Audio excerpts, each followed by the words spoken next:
Welcome back to another episode of 22 at the Lips. I am your host, Alexis Hardwick, and this is the podcast from EMS providers to EMS providers and healthcare providers and your average, everyday bystander who just so happened to stumble upon this journey. Welcome. Thank you for joining us. Blah, blah, blah. Anyways, so typically for most episodes, I try to get on somebody new, somebody that I've met along the way, et cetera, just really people that I feel like that are interesting or have something to provide to our field providers and someone that has insight in XYZ area aspect of this field. However, today. I I have a returning guest for my OG listeners and anybody that's gone back through the list. I have Dwayne Prejean. He and my OG partner and one of his besties for the resties, Logan Badgeron, had him on for like a round table panel type of setup, but Logan's too busy for us, so I figured what a guy. I figured I'd get the real one, Dwayne, back on. But another reason Dwayne invited you on was because since our last podcast recording together, you've accomplished a big feat, FEAT. I sure did. Want me to tell you about it? Yeah, go ahead and catch us up, Dwayne. What you been working since on? You guys last heard from me, I switched companies. I'm no longer at the former company I was at. I moved to a better company where I'm pursuing my dream as a flight medic.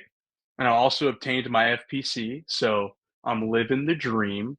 But I mean it this time, not when you guys saw me on the ground when I said it. Because it's like that, though. Literally. And if you're not familiar with this field and with working, especially on the ground and stuff like that, or you probably are in general. However, we're going to break it down for the easy peasy lemon squeezy. In EMS, you join typically as an EMT. Some cases you join as an EMR. Not downplaying our EMRs, they have their place. But you join as an EMT. You pass register for that. Then you can go on and get your EMT advanced or EMTI, however you want to call it. Or you can go straight from EMT to paramedic, which is the route most people go. If you don't, that's fine. But anyways, you get your paramedic. And then after, depending on company standards stuff, so much time in the field, working as a paramedic, some places you have to get another certification called your critical care transport paramedic certification. It's redundant. But then if you want to move on to bigger and better things, you can go and be your flight medic, which those are the people that they're on the helicopters.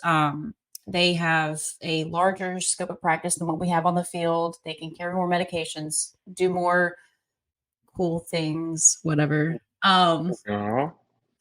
It's definitely not something to take lightheartedly. Dwayne's one of the good ones that they're like, oh yeah, like if you have video, you can see Dwayne's wearing what sweatshirt you wearing? I second medicine. Yeah. I bought that off an Instagram store, and I'm wearing it every day. I wore this to take my FPC test because I was like, if I fail, at least they know. Ahead of time. But now it's like my lucky sweatshirt since I passed wearing it. So some flight medics still have humble attitudes and mindsets. Yes. But from what I've seen, the ones that actually know how to do their job and are actually good at it are the ones that are humble, but I'm just going to keep that to myself. But yeah, it's a huge accomplishment. Dwayne, so freaking proud of you, man. So proud. Thanks, boo-boo. Thank you. I'm excited too. I had to zoom these after I was running around the parking lot, dude. So if you want to give a little background about yourself and from the very beginning of why you got into EMS and your journey along the way, what made you want to go to paramedicine and then flight medic, et cetera. So give your blurb, my guy. All right. Let's see. So I was born on a cold August morning. No, I'm kidding. I'm joking. So I went to high school. I didn't know what I wanted to do with my life. Um, no real aspirations. I kind of wanted to be a first responder. My dad was a cop for almost 40 years. And I was like, I'm probably going to be a cop. And then when I got out of high school, I actually did a ride along with the local police department my dad was a part of, and wasn't for me. I wasn't that guy. So I kind of didn't know what I was like in a perpetual state of limbo of what I wanted to do when I got out of high school because I had never had a job. I mean, I kind of mooched off my parents all throughout high school, and then one day my mom was like, "You need to figure out what you're going to do with your life," and she handed me a community college flyer, and one of them said paramedic, and I was like, "This is the job for me."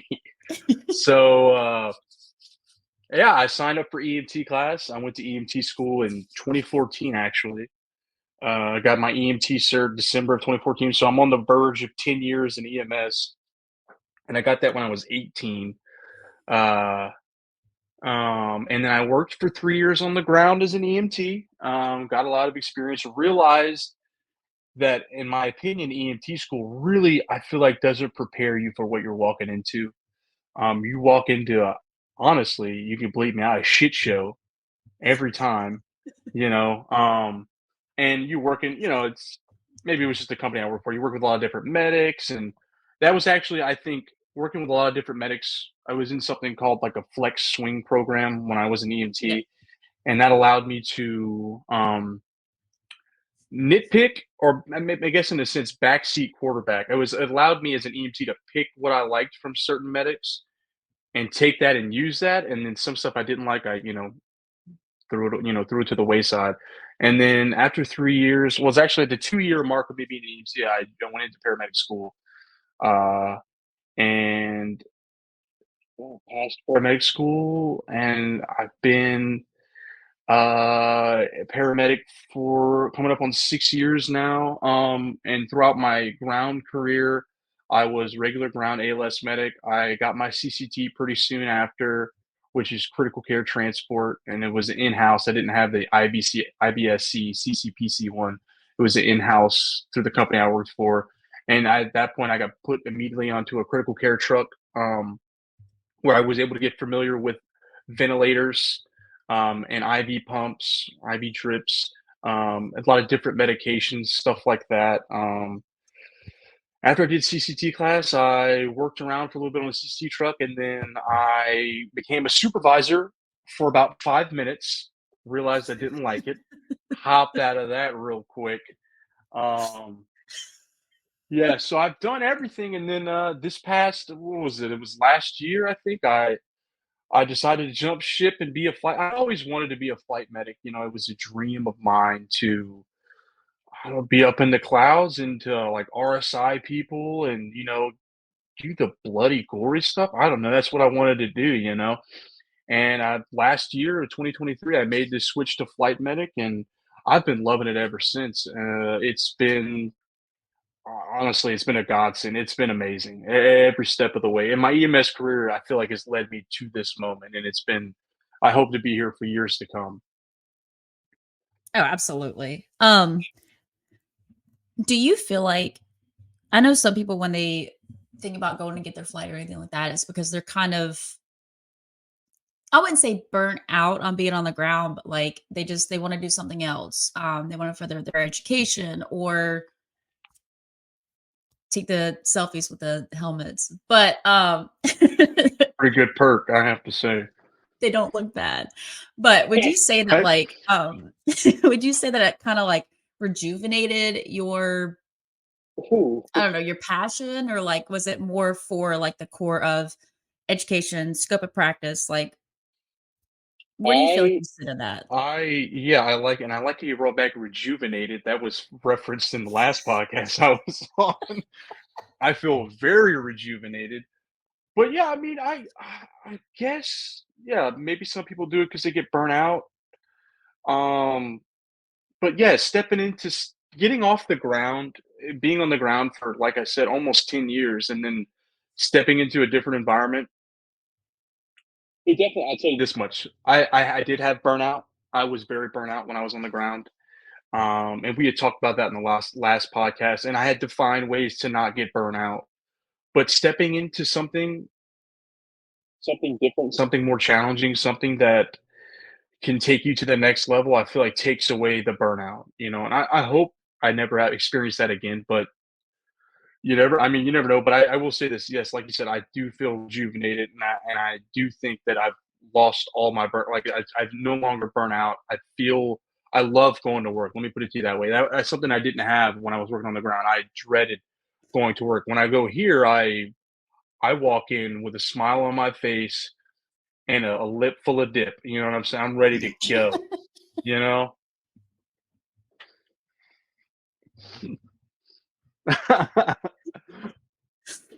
Um, yeah, no, man. Nah, I feel that. I had a patient who asked me Thursday, so our only patient for the day because we had to go to Houston. That's not the point. Um, but she asked me, she's like, "How long have you been doing this?" And I was like, this August makes then I was like, it makes 4 years. And she was like, "Oh wow, you've been doing this for a while." I said, "Ma'am, you have no idea." Uh like it just I don't know if it's just I don't want to say too much because I'm very much in a burnout stage right now. And Yeah. uh, Yeah. anyways, why do you feel like there was one big deciding factor on why you chose flight, or like you said, you feel like your journey kind of projected that way? Was there like a one decision or like one moment, one call? Because I know I'm asking because for me, this could just be me, but anytime we like intercept with flight, which moving back to Louisiana, I've only done it twice. Like I've said before, I kind of want to keep it that way. No offense. Helicopters scare me, so I can't do flight.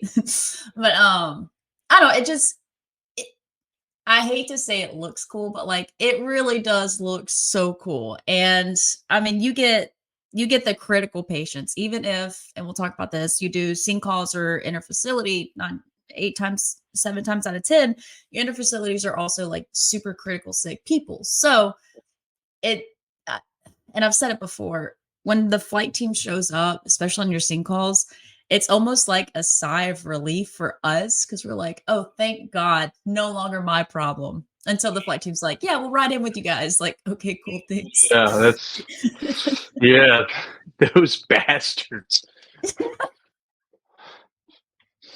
Those those those prissy flyboy bastards, dude. Or they just don't show up because there's a cloud. But anyways, Weather, we're down for weather. There's a cloud 16 miles away. We're down for weather. I just imagine you on like onesies, fuzzy socks, popcorn in your hand, like, oh Oh, no, it might rain. yeah, literally, we go. Oh no, we can't fly today. The wind's a little too strong. Go back in, put my robe on. That would be me if I accidentally signed up for a flight and accidentally passed my FBC somehow. I'd be like, wait, we have to ride on the helicopter. Oh, guys, don't feel safe. Oh, but do you feel like it was like I know you kind of already touched on it a little bit, but like, was there like a one moment or just that desire I to think like push further? I think there was a lot of moments. I think back to my EMT career because as a paramedic, I didn't really hand over to air med. I mean, air services very much. I was mostly when I was an EMT. I worked out in very rural areas when I was an EMT, and I handed off to air med a lot, air services a lot, and I got to see these guys in action. And I think that really solidified what my EMS in my head. It solidified what I wanted out of my EMS career, what I wanted out of this journey that is EMS was flight. I mean, because I don't, not to sound braggy, but that doesn't sound braggy, but like I guess in my head it was always flight is the top of the EMS, you know, where you could go the ladder, and that's what I wanted to do. That's what I wanted to be, and I had a dream of getting my FPC because I had known about the FPC for so long, and I wanted that cert so bad, and I wanted that patch. Oh my god, I wanted that patch. And so it was, yeah, it was just everything was a dream, and there were deciding factors. There were calls that led me to want to pursue that. and it was instilled. These things, this mindset was instilled when I was an 18-year-old EMT running calls with flight teams. So yeah, there was deciding. There was so many calls. I couldn't tell you all of them, but there was calls. The most critical stuff, and these guys come in, sunglasses on, dude. They're just like, and they just run the show, dude. Dropping tubes, kissing babies, shooting finger guns at chicks, dude. Flight guys were the coolest thing, you know? Oh, not the finger guns. Yeah, that's me, dude. I look so dumb on team, like, pew, pew, pew. Yeah, so like whenever people picture flight medics, I feel like the big picture in everyone's head is the scene calls, which, I mean, would you be honest enough to say that's why you signed up for flight, or was it also like for the interfacility? It was 100% for the scene flights. I wanted to run the worst of the worst. Which is Yeah. fair. Yeah. And depending on where you work, geographically, but also I feel like company wise, that is a big case of it. But because we live in Louisiana, another big part of it is the interfacility and going from one hospital to the next. But it's not like what we recently did on Thursday going to Houston. This patient just needs to be transported. But as far as insurance knows, that it was medical necessity. No, it really was medically necessary. Anyways, but y'all are still dealing with like patients on multiple drips and or blood hanging and or they're on a ventilator and or XYZ, etc. So do you feel like there's still I'm trying to think of how to tactfully ask this? Is there still excitement when I run the inner facilities? Yeah. Listen, I tell you, I still feel rejuvenated running the inner facility on the aircraft because, like, I will tell you this, I don't know how to say, I was blessed enough to when I worked on the ground when I was critical care, I ran that stuff. I mean, that was every day, LDs with drips and pumps and vents and all the chest tubes and balloon pumps and stuff. I had a lot of experience with that on the ground. So going to air, it's the same thing, just in a smaller box, literally, and you get to wear a cool pajamas pretty much to work. But yeah, I love the inner facilities too. And it's crazy. And I think I just love. I've come to love aviation. Like I love the helicopter, and I love the fact that if I was to drive from a certain place to from the sending to the receiving by ground, it would be 4 hours. I go by air and it's like an hour 30 with a nice tailwind. You know what I mean? Like I love how fast it is. And, I don't know. It's both the scene. I get excited for both calls. Maybe it's just me. Maybe I'm still green in the gills in this thing. I mean, I make a year like next month or the month after in flight, but I'm still like, I get excited. Like, what could be next? Like the other day, I took a, I took something I'd never taken before, an impeller pump. I've never taken that before. I got to experience that. I got to use that FPC knowledge. You know what I mean? So it's like you said, I'm rejuvenated. Every day I walk in, I'm ready for any call, IFT or scene flight. I'm ready to go. I love it. I'm not burnt out on because I used to be, coming from the ground. We live in Louisiana. You're gonna run a IFT, usually, an LD or something every shift, and it burns you out. And on the air, I don't know. I'm just not burnt out. I love both sides of it. Was it a big like I mean, I'm sure it was, but like how hard was the transition from I mean, especially you work on the ground for so long, hospitals, staff, this, that, and the other, but you also know the charting, where everything is at all times, how the bag is supposed to look because you Right. do your checklist inventory, not just you know where everything is. Right. Um, whenever the truck is making a specific weird noise, what it means. How hard is that like transition from that to now you have new bags, you have new equipment, you have new charting. That's another thing about flight. The charting I've heard and seen is so stupid, ridiculously. detail, but Yeah. it has to be for good reason. But how hard was that transition? It was it was rough. I guess, and it was moving from the ground after being the ground for so long to air. That was rough, and then it definitely it took time. I mean, I'm still learning. Like I said, about to make a year, but I'm still learning. There's still things with the aircraft I still have to learn. I still like go out every morning and I have to go through the bag, because I still don't know it that well. I knew my ALS bag when I was on the ground so well, like the back of my hand. But now there's different things, there's so much more equipment in such a smaller area. Um, and learning, and then like I move companies. There's different protocols.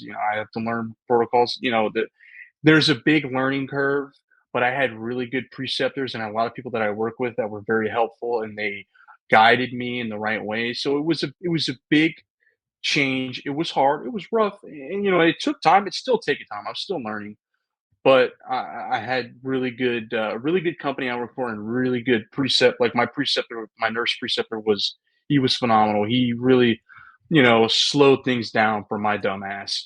So it was very it was a big learning curve, and I'm still learning, but it was a welcomed it was a welcomed struggle, I guess you can say. It was welcomed. I've enjoyed every minute of it, and I've enjoyed learning these new things, but it was very hard, and it still is. But I'm working on it, and I still love it. Do you ever get claustrophobic? Because that's another reason I personally can never do flight. It's a tight space. And not only that, but like when you're sitting at in the ambulance as the captain chair, like you have some wiggle room. Like you can kind of stretch out a little bit. You can kind of like move your arms, like whatever. In the helicopter, the patient is in your very close, intimate space. Like their head is right there. Yeah. Um, what does that look like? Do your legs get cramped? Like how does that work? Dude, I'm gonna be honest with you. I don't ever get claustrophobic. I don't ever get nervous about the altitudes. A lot of people do. People get nauseated sometimes. I don't have that issue. I honestly I must look like a dumb idiot when I'm in flight because I just got this big smile on my face, and I'm just like, I'm just happy to be here, man. I'm just happy they let me come to work here. I don't get claustrophobic. I never have though. I don't know. That's not. I never have that issue. Though it is. They are close to you. They are head to your knees basically. But I roll with it. I love it. Sometimes the patient lets put my legs on top of them, and cross my legs on top of them, and we keep on flying. I'm kidding. Legal reasons. I'm kidding. Nemo, scoot over. Uh, Get over. do you ever fly conscious patients? And they enjoy the ride. They're just like, yeah, they're chilling, dude. Yeah, we fly them all the time. I just I understand. I get what you're saying. It's weird to think that we would fly somebody who, they call, we haul kind of thing. You know what I mean? yeah. Well, I mean, we see it when we go to one of our biggest hospitals in Baton Rouge. Like, there are flight teams that come in with conscious patients, and it's not a matter like I'm okay. I'm not looking at it like, well, if you're awake, you're not that critical. Like one time they brought in a patient that was conscious, and I asked the team after, I was like, "What did y'all bring in?" They're like, "Yeah, he's having a widowmaker." I was like, "Oh, yeah, it was like See? an Yeah. hour flight. Yeah, it made Yeah. sense, but I was also like, Right. Right. but I don't know. For Yeah. me, like I've not mastered. I'm pretty decent enough, good at, whatever you want to call it, like the small talk when I mean you're done asking questions and you're just monitoring till you get Right. there. Yeah. Um whatever. Like do y'all and this is so stupid, but I've always wondered, do y'all do like small talk with your patients? Or is it kind of like a hey, like just calm down, relax, enjoy the view? So basically, we put a headset on them, and they can't they can't talk to us unless we plug them in and we press a mic button. So if we don't want to talk to them, we just unplug it. But yeah, no, we we don't have to make small talk because it's so loud, it's so noisy, and I will say generally, majority of the time, they're probably unconscious. Like we do run a lot of critical stuff, like, but when they are conscious, we either plug up, "Hey, you doing okay?" And they're like, "Ooh," and then we just unplug it, we let it go. I don't have to. It's not like in the back of the ambulance where I had to like, so what's your social? You know what I mean? Like we didn't have, there wasn't no small talk like that. I don't I have this weird thing about, like, I'm not scared of talking to patients, like, I'm in too deep into this now, and I'm not gonna say I don't care anymore, but I'm also, like, I'm nosy, so I'm like, "Hey, was that your daughter on scene? Like, why she ask so many questions?" That kinda thing. Baby daddy? What's your baby daddy doing? I used to do that too. What dude, one time I looked at a patient, I'm like, "So, your husband in the car?" She's like, "No, that's my ex-boyfriend." I was like and she was like, "Yeah, his wife doesn't know," and I'm like, "Oh!" Anyways, Oh, dude, we brought him yeah, I to the live same for that. hospital on I accident. live for the dramas. Dude, we brought her and that other guy to the same hospital on accident. We're all waiting on the wall, like, for a room, and I was like, "Oopsie, Whoa. LOL." Um, but, no, I just sometimes honestly, it's mainly on our inner facility. Like, I ask, like, the HPI and, like, medical history, allergies, blah, blah, blah, whatever's not already on the paper, but also I'm kinda just like, "Alright, um" so with our elderly patients, what I was trying to get at, I I don't wanna just I don't know why. Honestly, it's mainly the Social Security number. Like, I don't know why I feel so awkward just trying to ask people, like, "What's your social?" Um, I feel like that's Almost very invasive. identity. Like, Yeah. I'll be asking them, like, "What does your stool look like?" But when it comes to social, I'm like, "What's your social?" But, I Don't like mean to to be a bother, but what's your phone number for the chart? I have stated I don't wanna do flight, but, what are, like, some tips or tricks that you would suggest to somebody who's either thinking about flight or somebody who is about to take the FPC or anything like that? Like, what's some Yeah. words of wisdom to pass on? Okay, so I have a couple things. I'm gonna start kind of below the. So if you're EMT, you want to get your paramedic, you want to go to flight. I would say, I would start studying now. I wish I could go back in time and when I was an EMT and really start studying some paramedic stuff. I would say start studying now. Ask questions. Ask your paramedic partner questions um, about anything. Something I wish I would have done too. There were times where something was done in the back of the truck and I didn't know anything about it, and I never asked, and I should have. Ask your paramedic partners. Ask your supervisors. If you have any kind of medical questions, go to them. If they don't know it, hopefully they'll go to someone else. That's what I would say, and start reading stuff. Start looking into what EKGs mean. You know, start early so that you can be the best provider for your patient. Um, so that you can go into paramedic school and succeed.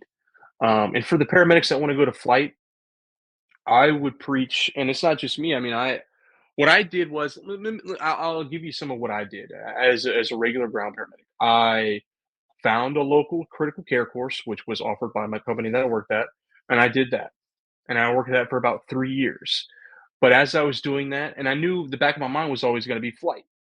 So I was constantly researching online, YouTube videos, Reddit forums. Even Reddit is a great resource. I think people don't really know about. I was going on the Reddit forums and seeing how people were studying and how they got into flight. Um, so I would watch YouTube videos. There's a guy on YouTube. His name's Prep Medic. He's really helpful on how to get into flight and other careers in EMS because there's other things you can do. It's a very versatile career. Um, but I found out how to take a course, and it was a course through IA Med, and it was it's called an FMP course, flight medical provider course, and it's offered to see people trying to hit their CFRN and their FPC, and actually your CCPC and your CCRN. I think that class kind of helps out in all those aspects. I would say, as a paramedic, a regular ALS paramedic, you're just out of school. I would say go buy you some books. Here's I actually brought this so I can show this right here. It's called Back to Basics. See, it's got the little FPC patch right there. This that was the best study guide for people that want to, because it's critical care. It's a critical care transport review. Um, it is phenomenal. I also have this. Hold on a sec. I have the FMP study guide. This was really helpful. This Hmm. was so great. Um, this one's a study guide, and the Back to Basics is like a quiz book. So I took a local CCT course, and I took a flight FPC course. They have a few. They have IMED. They have Flight Bridge. Um, I took an FMP course. Unfortunately, I took it like 2 years ago, and I just took the test like a month ago. But the course is great. It's a real good refresher on critical care knowledge. Um, but as the ALS provider, get on a critical care truck if you have that, in your area. Learn the vent, whether it be a Hamilton, a Zoll, anything. Learn the vent. Ask questions on just like when you're like I said, EMTs ask questions, paramedic ask questions to a senior provider that you have in your area who's been doing vent transfers, who knows the pump, whatever kind of pump you have. And from there, study those things, get that experience, that critical care experience, and you'll succeed. I think that anybody who, not saying follow what I just said, but like go in a path that to the most leads you to victory. I'll put it like that. Follow the path that leads you to victory. So stay up to date on things, study early. I was in CCT class already preparing for my FPC years ago. Um, so I would just say prepare yourself. There's ways, the best tips and tricks you can do is ask questions if you don't know, and then prepare yourself by studying, researching online, watching. Dude, you can go online and watch YouTube videos on how to do all kinds of FPC stuff. Like vent. You can go in there and learn the vent. Literally, you don't have to take class. You can learn the vent on YouTube. But yeah, that's what I'd say. That is your best way to prepare for the FPC. Prepare for flight. There's also apps you can get. There's the Pocket Prep has the FPC Hmm. version of Pocket Prep, which I used. I remember I got the app in January, and by January 27th, when I took my FPC attempt, my first attempt, my only attempt, I had taken 400 questions on that app. So I ran through that thing. Um, so yeah, there's so many things that that can prepare you for your FPC or your CCPC or your WPC, whatever you want to take. There are so many things that can prepare you for it. Those are just two small things. There's like practice tests online that you can buy. There's a plethora of things that will help you succeed. There's also hundreds of podcasts. Flight Bridge Yeah, Ed, my boy yeah. Eric Bauer, uh, Air Methods, the Hymns podcast. I know there's probably 100 Yeah. other ones out there. World's Okay Asthmatic with Mike Crunchia. Um, there's so many out there. Yeah. No. Yeah. Would you There's say so? Again, I've only been in EMS for almost 4 years now. Just barely made my anniversary is now a 2-year paramedic. I congrats, don't girl. know. So proud Thanks. of you. It's only been 2 years, but Yeah. but I don't know. Like I can think back to some very specific calls where either the nature of the call or the age of the patient or whatever it is, or things that just suddenly took a turn on the way to the ER or after we got to the ER. And I'm like, oh God. Things that just really made me sweat. And I can think of patients that I've looked at and I'm like, hey, I don't sweat very often, but I just want you to know, like, we're very concerned right now because I don't have a good poker face. But like patients that just like, or calls and stuff that really just made me think, made me have to act quick on my feet. Brought back, I had to dust spider webs off of what rhythm is this? Just being quite frank. But so I mean, there are calls like that, but then like we just load them up, we do our things on the way, and then we drop off to the ER. You guys, however, are thousands of feet in the air. And by all means, and as pretentious as this sounds, you guys are the highest level on the ground. Like y'all are it. Yeah. Do you have you faced any of those kind of calls yet that like after the call you're just kind of like, "Oh dear God," and I'm not talking like trauma, like we're not trying to dig things up. But like things that just like you're like, "Wow, I need to study this more," or "Gosh golly, I guess I don't know everything." Because I know especially like on the ground you'll get those, but I feel like there's a different level whenever it's in the air and you Yeah, there's it's there like I talked about the impellist like the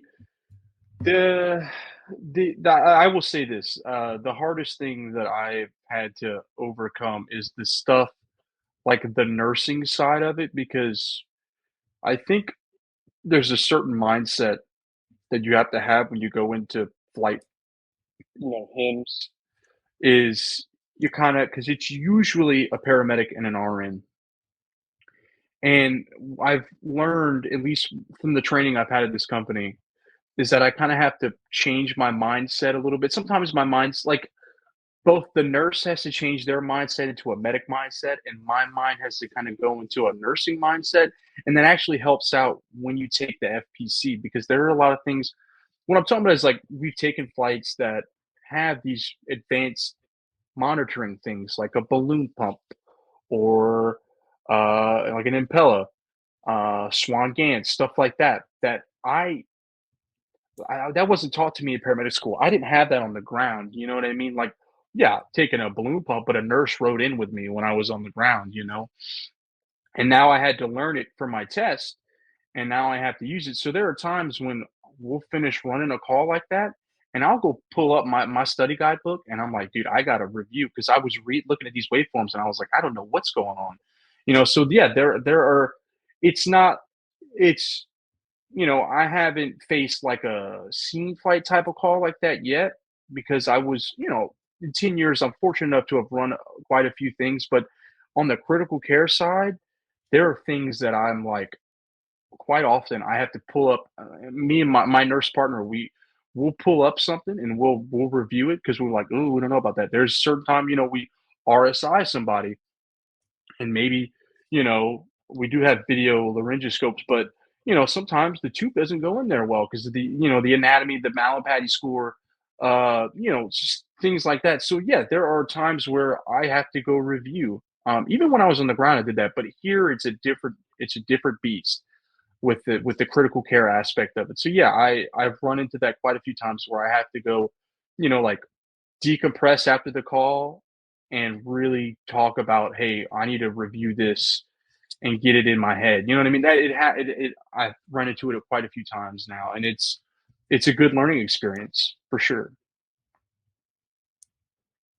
do you ever have days where you have imposter syndrome? Because like I this could just be me. I feel like if I got the flight patch and whatever, I would feel like, like, man, I arrived, but I also would look in the mirror and be like, who got you here? Like, who allowed this? Like, It's crazy you say that because that was something that everybody told me. As soon as I got there, I started having it. I was like, I'm too dumb for this job. I was like, because it happened. I had it. I still have it. I still am like, times I run something or we fly something or one of the, because nurses, those guys, they'll ask me a question, I'll be like, crap, I'm dumb. Like there's just, there are times where imposter syndrome runs. I think it ran rampant for me throughout my training being in flight, and it's still there. It's helped out that because I didn't have my FPC when I began my flight career. They allowed me to work for a while before I had to obtain it. It was real bad before I had my FPC, and now that I kind of passed the test and I passed on the first attempt, it kind of lightened the load of that imposter syndrome. But I still get it; it's still there. I don't think it'll ever go away. I had it a little bit on the ground too, and I had been on the ground for like 6 years before I moved to the air. I think that's just something we as people deal with, part of our crippling anxiety. I just think that that's something we have to, we'll get over, or we just, we let it be a second thought, and we just keep moving forward, you know. But it's still there. I still have it, and I probably still will have it throughout my flight career, you know. But yeah, it's there, and I honestly kind of like it because it kind of pushes me to try to learn, you know, to try to be better. You know what I mean? To be the better version of myself. So yeah, it's a thing, but I welcome it, not in a cocky sense, but in a I want to be better for my patients. Yeah. Um, dude, it's hard whenever like you have the imposter syndrome and then you have that challenging call or that call that like you just brain dump and you can't think of like what dosage or whatever it is. It's like a your patient presents with 50 different differentials and you just have to like kind of sit back and be like, oh man. But it's also hard when you leave the call and you're like, I don't even know where to start on how to do better on this one. Right, right. I get it.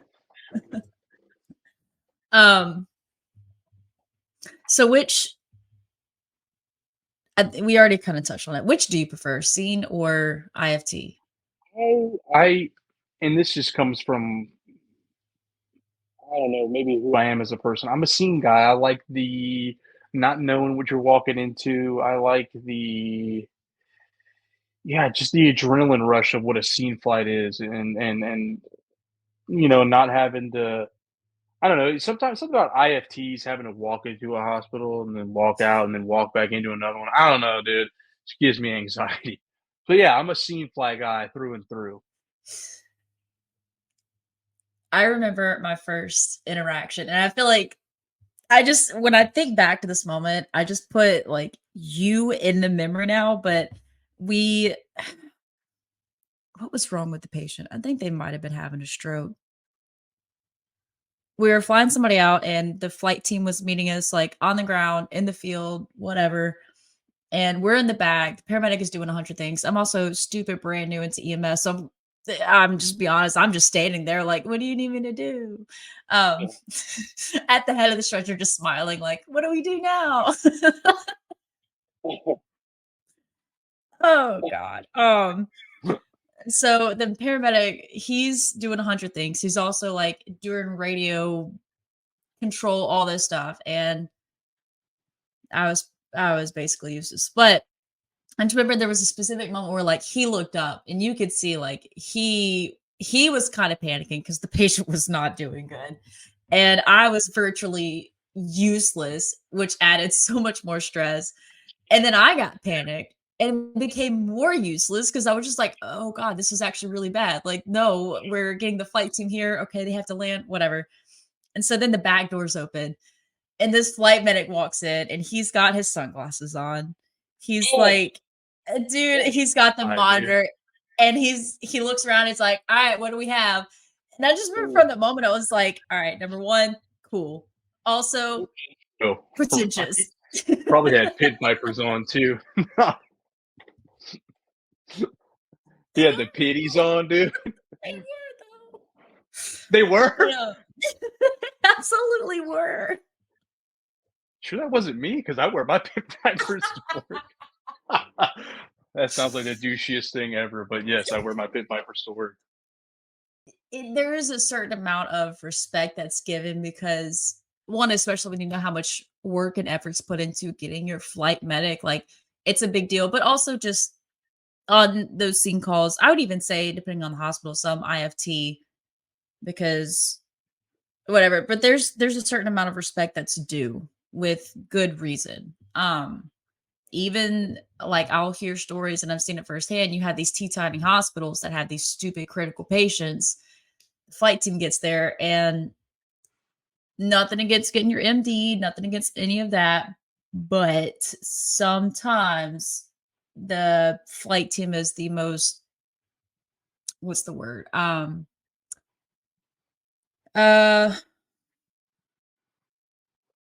they're the ones that are the only ones um qualified to give care. So Yeah. I don't know. I can never do flight. That's just me. I hate helicopters. I hate flying. I've made a 24-hour road trip because I didn't want to fly on an airplane. Couldn't do it. But it's a big deal. As much flack as I give to flight medics and stuff, and I will to their face, it is a big deal. Yeah, yeah. So, what do you feel like while you were getting your FPC, while you're studying, doing your courses, reading your thousands of books, all that stuff? What do you feel like was the hardest thing for you to grasp, like Well, content wise? you know, a lot of it, a lot of it studying. A lot of it is like a basically a review. It's a review of paramedic school. It's a review of a critical care stuff. But there is the stuff that it's basically the advanced hemodynamics, that kind of stuff. Like now I can tell you based off of your central venous pressure and your, SVR, what kind of shock you're having. If you asked me that 4 months ago, dude, I would have just been drooling. Like there's certain, there was, like I said, the advanced hemodynamics were very difficult to grasp, but I had a really good coworker go through it with me. Shout out Shelly. um, um, I went over advanced hemodynamics, and then a lot of the waveforms. That waveforms are kind of hard for me to grasp, like the balloon pump waveforms, the Swan-Ganz, arterial wave, which arterial and Swan-Ganz same thing, but and then like uh fetal monitoring waveform. That the waveforms and just grasping the waveforms in general were it was very difficult for me. But it took a long time for me to learn it. And I struggled with it when I took the FPC course, and then I struggled with it while studying. But like once you get it, once you sit down long enough, and like I said, YouTube is a great reference, a great guide, a great study tool to use.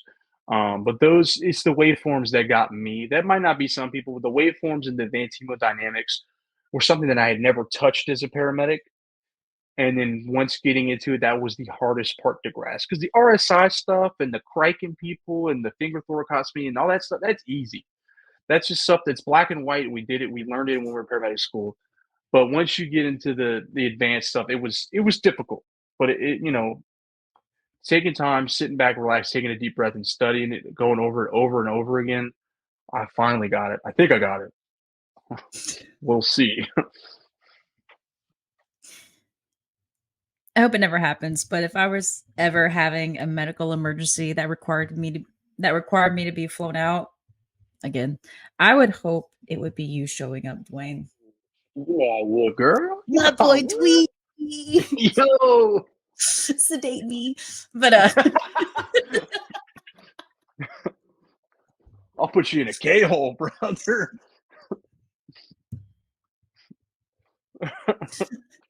oh no, she's combative. 500 ketamine. Yo. oh no, she's not breathing. No, I'm just kidding. It's not ketamine.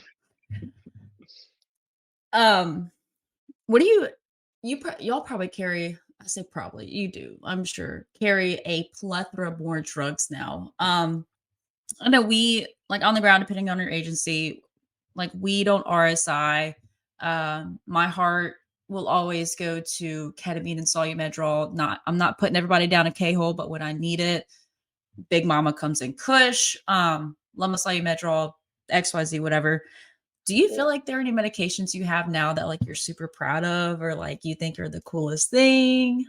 Honestly, my favorite, obviously, we have like Rock Suck and Accommodate, but I mean, like, that's going to be in every flight service. I feel like my love is that we have blood and plasma.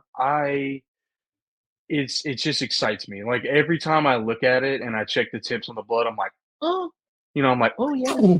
I just no, I no, I no, I love blood. I love the fact that we carry blood. That's the biggest, like like Tiger Woods doing that's my biggest, like every morning I carry the blood outside. I'm like, oh, I just love that we carry blood. That's the only, and we have other stuff. but the blood is the one that gets my, gets my blood going, dude. Gets the blood pumping. It's the blood. Speaking of RSI, I know like we were taught etomidate before succinylcholine, whatever. I know there's a bunch more studies about ketamine intubation, blah blah blah. Yeah. For you, what's your cocktail? Like what in your ideal dream setting, what do you go for? Um, Which is dependent it's on yeah, hemodynamics, I get it. right. It's like, okay, if it's an asthma patient, I'm gonna tell you this. I'm probably never gonna use sucks. Sucks has a lot of contraindications. And they have, like malignant hypothermia is like the biggest thing. Like since we're in the aspect of flight and FBC, you will notice that the succinylcholine and malignant hypothermia, if they have a history of malignant hypothermia, or if you give it and they start exhibiting malignant hypothermia, there's like, I don't carry dantrolene where I work, and I think that only the hospitals carry that. Mhm. That's the antidote for malignant hyperthermia. But like Sucks has so many contraindications and actually has like if I'm not mistaken, it's a shorter uh, window of time that it works as opposed to the Rock. I think Vex the longest. But the Rock, my go-to paralytic is Rock. There's so little um, contraindications for the Rock. And for my sedative, I mean, it's really just dependent, like I've etomidate. I love etomidate, but I mean if they're adrenal, they have adrenal issues, I'm not going to use it. I love ketamine too. I mean if they're an asthma patient, I would prefer to use ketamine as my sedative. But yeah, I'm a rock and etomidate kind of guy. That's my go-to. I love it. It works beautifully and so fast. Yeah, that's my cocktail of choice. That's what I order at the bar. Um, dude, back in last year when I went into anaphylaxis, blah blah blah, had to be put in ICU, intubated, whatever. Um, I handle sedatives like a champ. Your girl's not a lightweight. So they kept just having to like snow me with all kinds of stuff. And it got to the point where my partner worked, Danny. She's in paramedic school right now, but she didn't know what they were. So anytime the doctors would come in when I'd start waking up, they would be like, "What do they normally give her?" And she's like, "Rocks and socks." So when she was telling me about it, I was like, "You told them what?" She's like, "I don't remember the names. Rocks and socks." I'm like, "All right." Oh, yo. So anytime I think about RSI or anything paralytic and sedative, it's always rocks and socks in my head. But um, so in your journey, in your career of EMS that is still ongoing, and that's dude, you've been doing this for a hot minute. I'm impressed. I got maybe another 2 or 3 years under my belt before uh, Oh, yeah. Audi bye. 5000. Uh, uh, I'm tired. Um, mm. But what's like a big piece of wisdom or advice or something you've learned along the way, whether it's how to stay in the field, prevent burnout, or how to enjoy your shift, or like what is something that you've learned that like you feel like people should know whether they want to get in this field or they're just trying to stay in this field? Same. What You know, I don't know. I feel like my biggest piece of advice would be, and this is just how I've done my career. Um, I feel like just never stop learning. That's the biggest thing. That piece of advice was actually handed down to me by a flight medic that I respect and somebody I've modeled my career after. Is never stop learning, but also never stop trying to do different stuff. Like I've talked about, my career's just been like this continual. I mean, it was EMT school, it was paramedic school, then it was immediately CCT school, then it was immediately I was supervisor, and then boom, I'm in flight. Like you stay in a state of burnout when you're doing, and some people can't go to flight, some people don't want to, but I think that there are other opportunities. There are other, like I said, it's such a versatile career, I would say explore other options because there's so many things out there. There are, there are web forums out there where you can go be a paramedic at a music festival and make so much money and probably start loving your job and loving what you do. Um, yeah. I think that there are. It's like I said, there are so many things that you could, even in your own company that you're working at right now, you could try to go into, being a supervisor. Wasn't for me, might No. be for you. You can go into education.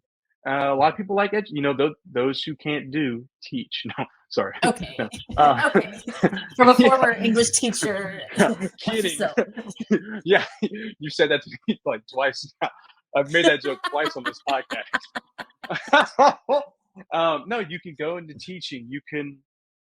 There are so many options, but also if you're on the truck and you want to stay on the truck and you're burnout, I mean,